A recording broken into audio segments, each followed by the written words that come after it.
этих недолгих 5 лет сделано немалое. Какой самый значимый для вас проект?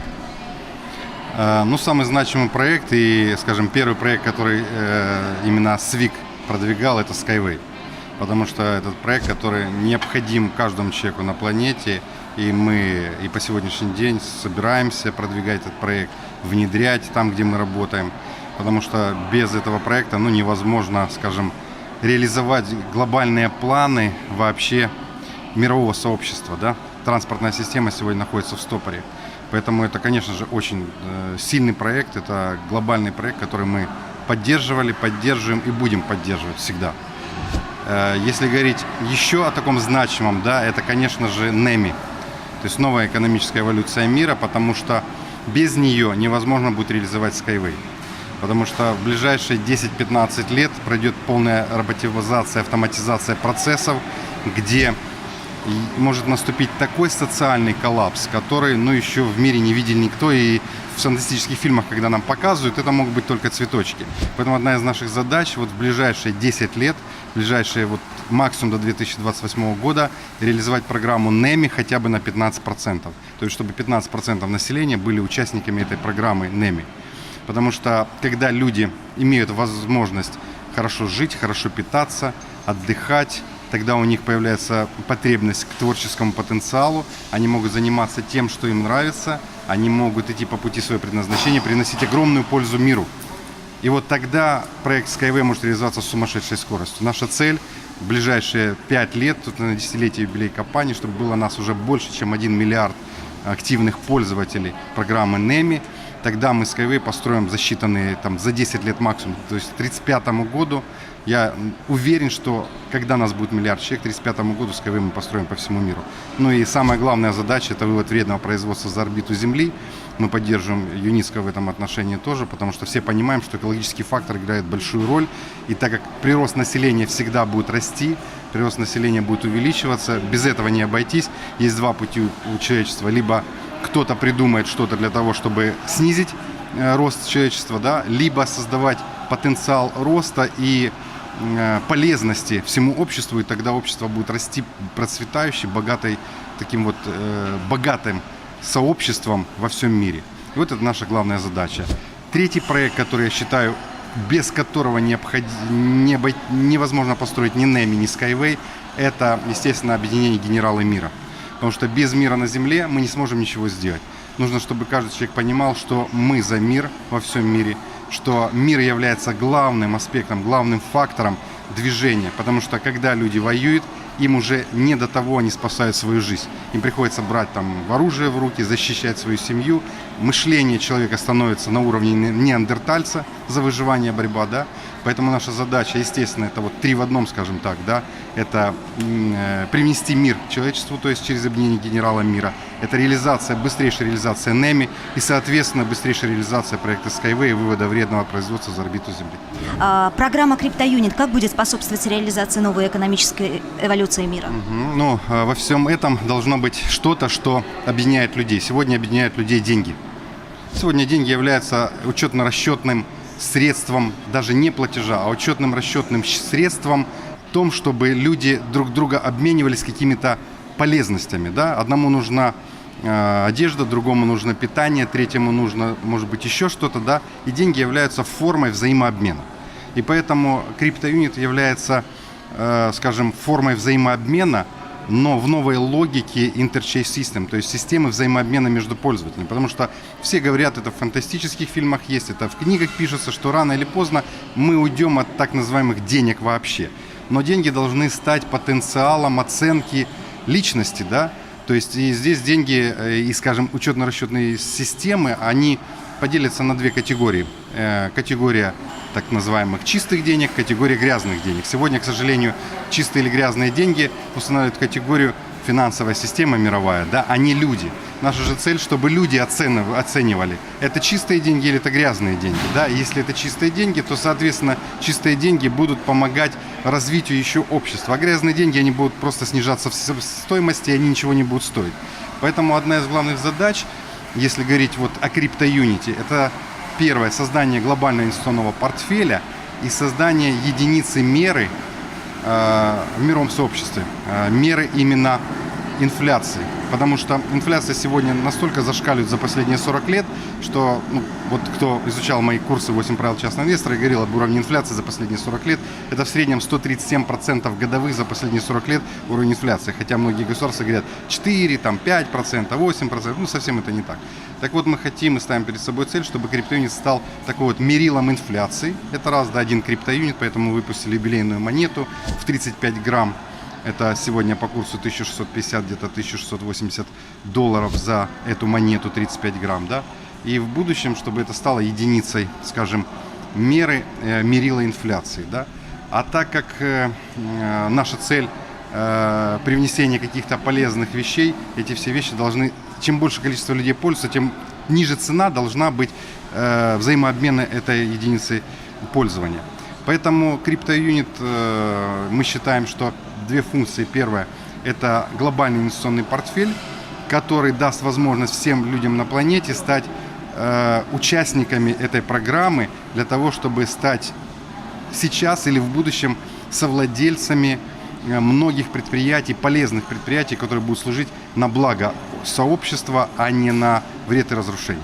Поэтому криптоюнит – это большое будущее. Сегодня мы видим, что происходит. Он пользуется большим спросом. Сегодня в программу вступают все больше и больше людей. Сегодня у нас уже больше 750 тысяч человек, которые поддерживают эту программу. К Новому году мы планируем 1 миллион, а уже к следующему году, я думаю, мы подойдем к цифре от 10 до 15 миллионов людей, которые поддерживают это направление. Какие меры безопасности будут предприняты по защите глобального инвестиционного портфеля? Есть несколько видов безопасности. Это физическая безопасность, это финансовая безопасность и это энергоинформационная безопасность. У нас есть специалисты, которые работают во всех этих направлениях. Самая главная форма безопасности, на мой взгляд, это блокчейн. Поэтому мы в стадии разработки своего собственного блокчейна с выпуском своих собственных токенов. Не только своих собственных токенов, мы хотим сделать что-то похожее на эфир, где на основе эфира многие пользуются. Но эфир немножко другая функция его, да.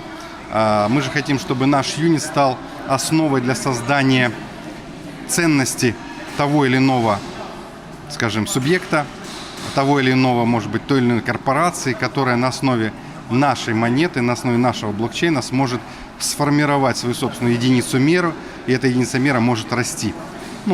Все говорят, многие специалисты, что в ближайшее время многие корпорации перейдут на свои собственные какие-то баллы, какие-то коины, и так далее, и так далее. И вот мы хотим в этом плане, так как мы создаем interchange system, то есть систему взаимообмена между пользователями, и должна быть единица меры определенная. Вот эта единица меры может стать юнитом. То есть тот юнит, который у нас есть в кабинете, наша цель его сделать криптоюнитом. А, соответственно, на базе его создать именно потом, не то что создать, он создается, но наложить на основе его криптоюнит. И тогда это блокчейн, это децентрализованная система, безопасность физическая, если говорить, да, она будет в полном объеме. А вот уже энергоинформационная безопасность, мы работаем над созданием энергоинформационной безопасности еще при Skyway, когда мы Skyway, скажем, активно продвигали. В этом плане у нас все нормально. Финансовая безопасность. Сегодня все больше и больше людей приходят, которые хотят помочь нам, и мы действительно, скажем, создаем в будущем и сейчас отделы так называемого народного контроля, и все, скажем, направления, которые финансируются нами, они обязательно должны быть под народным контролем. Поэтому одна из задач – это обучение людей, как необходимо проверять, что такое инвестиции, что такое финансы, как они работают, где эти финансы могут скрываться. Потому что иногда многие предприятия, в которые мы можем вкладываться, они могут скрываться и ложить по карманам, грубо говоря, слово скажу, тырят по карманам. Да? Для того, чтобы этого не происходило, должна быть система контроля, а в Interchain System будет как раз эта система контроля финансовой безопасности. Но еще должны быть, конечно же, люди, которые должны приходить и еще проверять на местах. Какой мечтаете видеть свою компанию к следующему юбилею через 5 лет?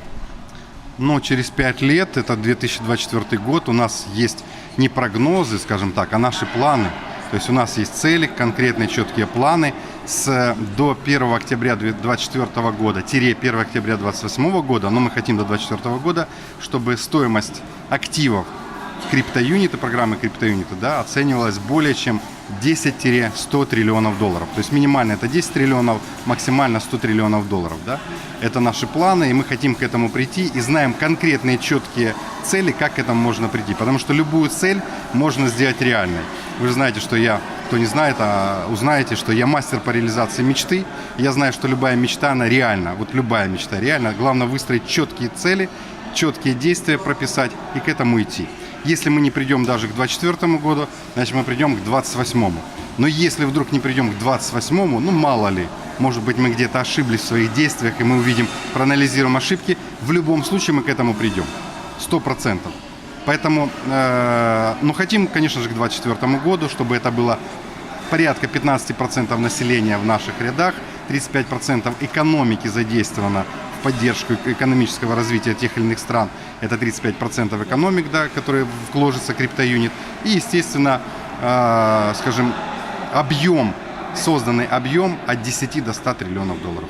И стоимость компании в это время должна быть на уровне 10-100 триллионов долларов. Минимальная стоимость компании. А у меня к вам один вопрос. Чтобы быть в состоянии успеха, надо пребывать в состоянии творчества. Какой вид творчества наиболее близок к вам и как он помогает в раскрытии вашего потенциала? Творчество, скажу так, для того, чтобы творческий потенциал возрождался у человека, необходимо иметь безмерную любовь. И я предлагаю людям, кто не может найти свое творчество, да, начните признаваться в любви своим детям, мамам, папам, жене, девушке, там, парню, там, если вы девушка, да. Потому что чем чаще мы говорим «я тебя люблю», тем сильнее в нас созревает творческий потенциал. Поэтому через любовь мы получаем так называемый рост творческого потенциала. А творчество, оно может быть в разных секторах. Мне, допустим, нравится создание финансовых вот этих всех категорий, там вот как программа CryptoUnit. Но также, если говорить о творческом личном себе, да, я вот занимаюсь потихонечку. Это там судомодельное такое, знаете, судомодельное. Потом хочу вот большие суда сделать. Сначала маленькие, потом большие. Там писание картин, написание книг. Сейчас очень много материала хочу создать такого, который будет помогать другим людям. И еще один из важных моментов, который я тоже, когда я говорю, я уйду на пенсию, у нас будет выборная должность управляющего президента, вот как меня, да. Я надеюсь, что после десятилетия мы начнем это вводить в жизнь, когда все люди, держатели программы CryptoUnit, будут выбирать управляющего президента. Тот, который еще сильнее продвинет компанию, да. И этот управляющий президент займет мое место, а я начну писать некоторые книги, потому что у нас много есть слов, которые неправильно говорят. Так, знаете, справочник слов, где нужно правильно слова еще говорить, да. Ну и один из важных моментов, который я сегодня уже потихонечку изучаю, это квантовая физика, потому что это, я считаю, будущее направление всего человечества, и квантовая физика, она может дать сумасшедший потенциал роста, слово сумасшедший, наверное, плохое, стремительный потенциал роста в развитии вообще личности и человечества.